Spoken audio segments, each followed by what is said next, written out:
Alhamdulillah Rabbil Alamin. Nassalatu wassalamu ala ashrafil mursalin Muhammadin ibn Abdillah wa alihi wa sahbihi wa man tabi'ahum bi ihsanin ila yawmiddin. Amma ba'd. Mes chers frères et sœurs, assalamu alaikum wa rahmatullahi wa barakatuh. Nous allons continuer avec notre dars autour des Durus al-Muhimma, des Amat al-Umma, des leçons importantes pour toute la communauté. La fois passée, nous sommes arrêtés justement au verset du Coran qu'Allah subhanahu wa ta'ala nous dit: Ma kana lil mushrikina ya'muru masajid Allah shahidina ala anfusihim bil kufr ulaika habitat a'maluhum wa fi narihim khalidun.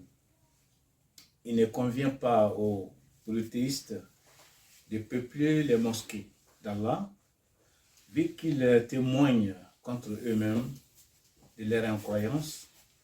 Voilà ce dont les œuvres sont vaines et ils demeureront éternellement dans le feu.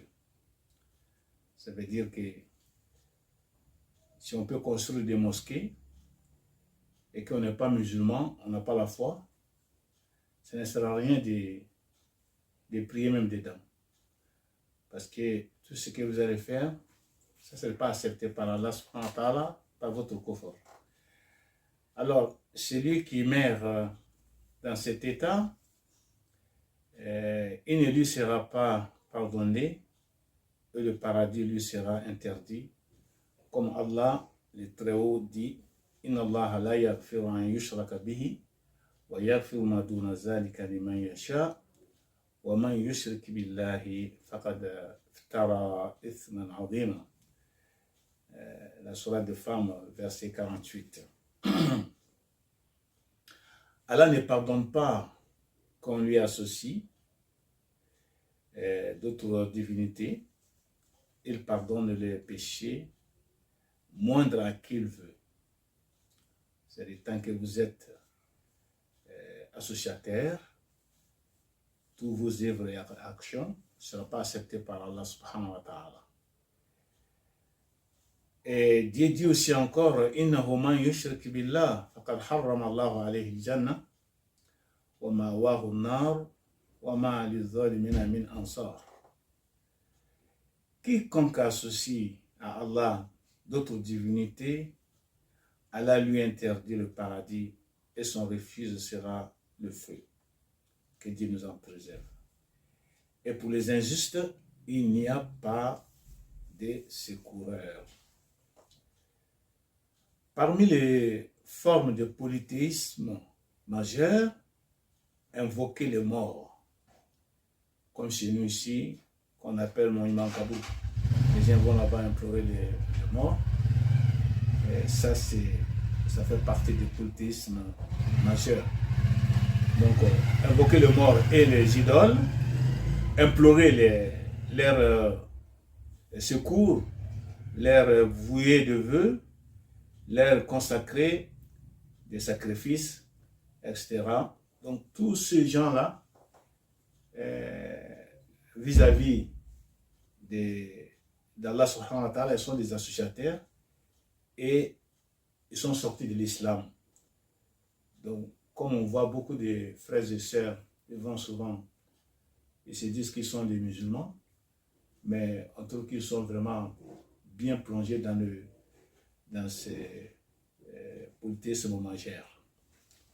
Le polythéisme mineur, il comprend tout ce qui est nommé polythéisme, qu'on appelle shirk dans le Coran ou la Sunna, mais qui ne fait pas partie du polythéisme majeur, tel que l'ostentation dans certaines œuvres, le serment par autre qu'Allah, ou encore dire ce qu'Allah veut et ce qu'un tel veut.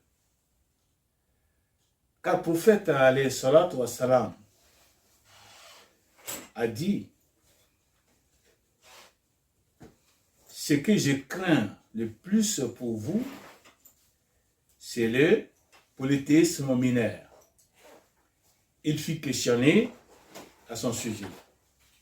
Il y répondit, c'est l'ostentation, rapportée par Imam Ahmad dans son Musnad et Tabarani, et Bayhaqi aussi. D'après Mahmoud ibn Labid, Al-Ansari, Kalalagré, avec une bonne chaîne de transmission, rapportée également par At-Tabarani, et avec de bonnes chaînes de transmission, d'après Mahmoud ibn Labid, Al-Ansari, d'après Rafi ibn Khadij, d'après le prophète, alayhi salatu wassalam, prière et salut sur lui. Il dit également, prière et salut sur lui, celui qui jure par une chose en dehors d'Allah, commis un acte de polythéisme rapporté par Ahmad avec une chaîne de transmission authentique d'après Omar ibn al-Khattab qu'Allah l'agrée. Donc, quelqu'un qui jure par une chose qu'Allah, comme ça on le voit aujourd'hui dans notre communauté, il y en a qui jurent par la tête de leur mère, par la tête de leur fils ou bien encore. Donc, ça, il ne fait pas sortir de la personne de l'islam, mais il a un péché qui est plus grand que le grand péché. Donc, comme on a dit, rapporté également par Abu Daoud et Al-Tirmidhi avec une chaîne de transmission authentique d'après Ibn Umar, qu'Allah l'agrée, et son père, d'après le prophète sallallahu alayhi wa sallam, celui qui jure par autre qu'Allah a commis un acte d'incroyance ou de polythéisme. Le prophète alayhi salatu wa sallam a dit aussi, ne dites pas ce qu'Allah et un tel veulent, mais dites plutôt ce qu'Allah veut, puis ce qu'un tel veut, comme on dit ça en arabe, Inch'Allah, thumma Inch'Aflan, ou Inch'Allah, thumma Inch'ita. Donc, rapporté par Abu Daoud avec une chaîne de transmission authentique d'après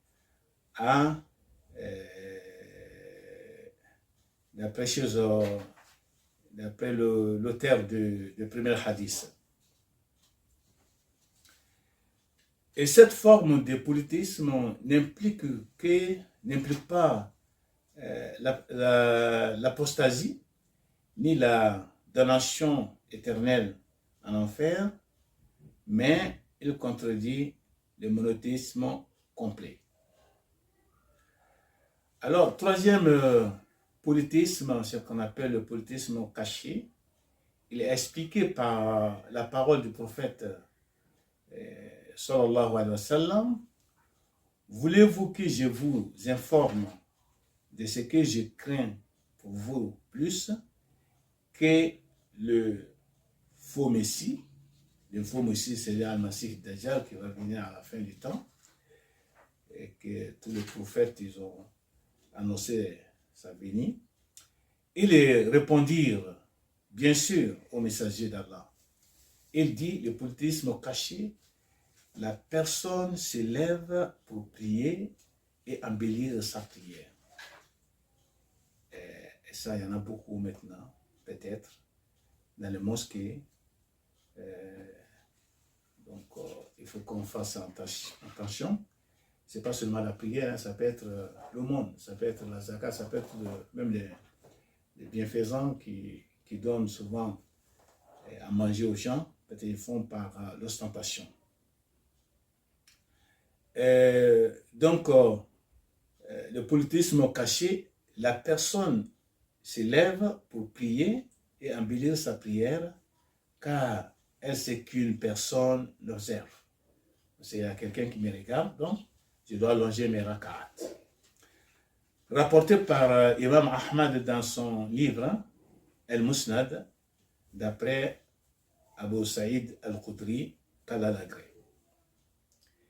Il est également possible de diviser le polythéisme en deux catégories seulement. Le polythéisme majeur et le polythéisme mineur. Quant au polythéisme caché, il entre dans les deux précédents. Il peut survenir dans le polythéisme majeur comme le polythéisme des hypocrites, car ils cachent leurs fausses croyances et se font passer pour musulmans par ostentation et par peur pour leur vie. Comme on dit,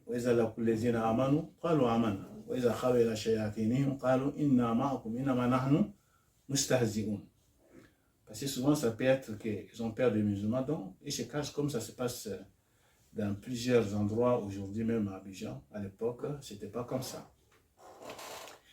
Il peut survenir aussi dans le polythéisme mineur comme l'ostentation, tel qu'il est rapporté dans le hadith précédent de Mahmoud ibn Labid al-Ansari et celui d'Abu Saïd al-Khudri.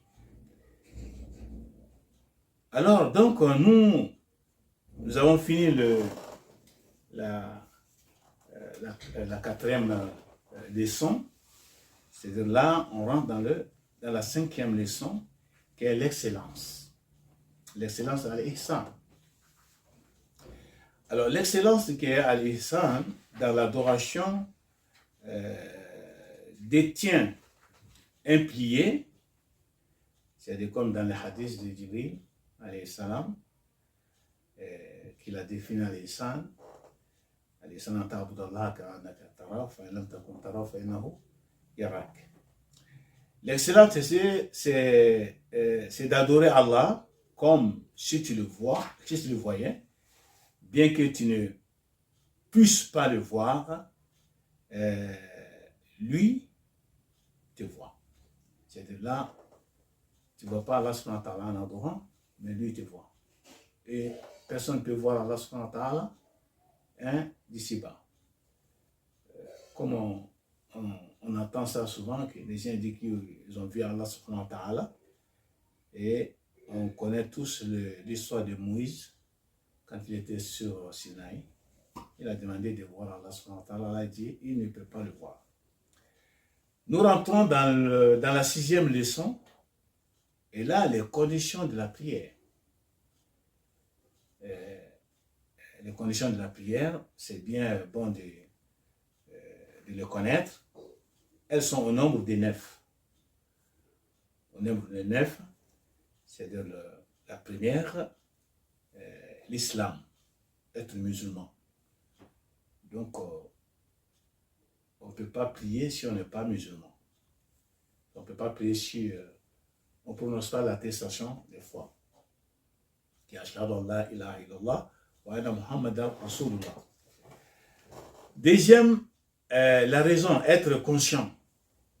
C'est pour ça un fou n'est pas considéré comme il peut accomplir la prière. L'âge de discernement, c'est entre le bien et le mal. C'est-à-dire l'âge des raisons. L'âge qui permet à l'enfant de raisonner, c'est que ça c'est une femme et ça c'est un homme, ça c'est le feu, ça c'est de l'eau. Donc, troisième, quatrième, la purification. La purification qu'on appelle ablution majeure et mineure. C'est-à-dire que l'huile, elle est divisée en deux, c'est-à-dire mineure, majeure et mineure. Cinquième, la suppression des impuretés. Et sixième, se couvrir les parties intimes. Et le septième, l'entrée de l'heure de la prière. Si l'heure de la prière, si ce n'est pas arrivé, vous ne pouvez pas prier. Et le huitième, la huitième condition, c'est l'orientation vers l'Al-Qibla. يا ذاكر الأصحاب كن متأدبا واعرف عظيم منازل الأصحاب هم صفوة رفعوا بصحبة أحمد وبذاك